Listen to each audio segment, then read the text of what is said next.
ڕۆژی پێنجشەممە کاتژمێر 11 سەر لە بەیانی کۆنفرانسی کوردانی پەڵپاس لە شاری تبلیسی پایتەختی وڵاتی جۆرجیا بە بەشداری کوردانی هەر چوار پارچەی کوردستان و کوردانی دیاسپۆرا بەڕێوەچوو. ئەمڕۆ ڕۆژی هەینی دووەم ڕۆژی کۆنفرانسەکەیە.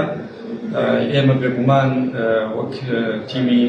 دامەزراوەی کەریمی عەلەکە لە سلێمانیەوە هاتووین بانگێشکرا بووین و دامەزراوەی کەریمی عەلەکە سپۆنسەری بەشێکی ئەم کۆنفرانسەی گرتووەتە ئەستۆ. وەک چۆن لە ڕابردووە توانیوێتی کاری جدی و گرنگ بۆ پرسی نەتەوەی، پرسی زمان، پرسی ناسنامە بکە، جارێکی تر توانی هاوکاریکردنی ئەم کۆنفرانسە درێژە بە و کار چالاکیانی بدا. لە ماوەی ئەم دوو ڕۆژەیە گەنگەشە و قسە زۆر دەربارەی زۆر پرس کرا و ئێمە زۆر سوودمان وەرگرت. گوێمان لە بۆچوونی کوردانی ناوچە جیاوازەکان بوو. لە ڕاستیدا من وەکو بەشداربووی ئەم کۆنفرانسە توێژنیوە پێشکەش کرد بە ناونیشانی زمانی کوردی وەک چارەسەرێکی پرسی نەتەوەیی.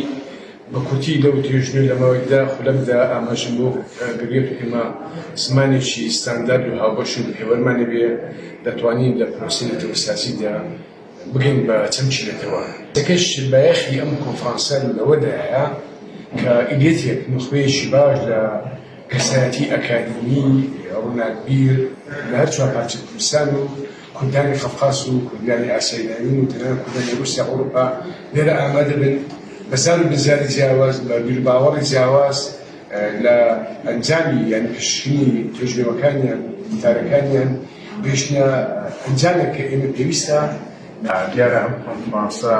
بایەخێکی هێزگار گەشتن و بیرکردنەوە جیاوازانە ئەبینیت بەری ئەنەکەوێت پێ ئەگەیت کە بەڕاستی نەتەوەی کورد نەتەوەیەکی زۆر گەورە و فراوان و پڕە لە شتی جیاجیا، بەڵام دوجار هەر هەمووی کۆبێتەوە لەژێر چەتری کوردە و ئەم بەرکەوتنەمان لەم کۆنفرانسە کە کوردانی چەندین پارچەی جیاجیا کە لە ڕاستی ئەمە فێرمینەڵێن چوار پارچە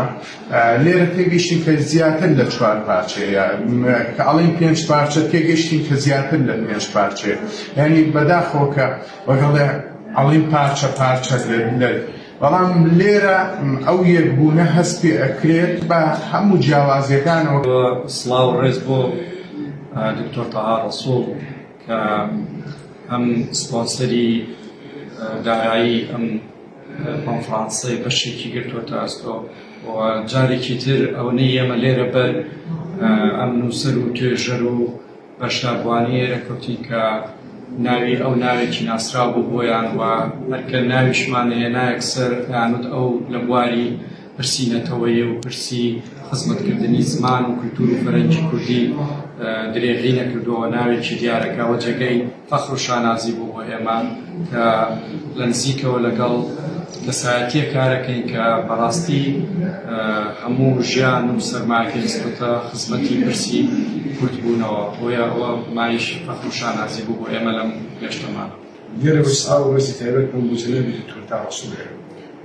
زۆر سپاس دەکەین کە ئەم دەرفەتەی ڕەقسان ئێمە بەشداری بکەین لەم کۆنفرانسەیە.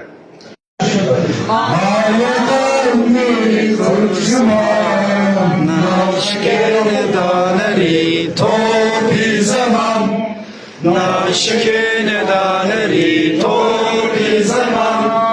کس نالکور مردوا کس نالکور مردوا کور زندوا قد نانوی آلا کمان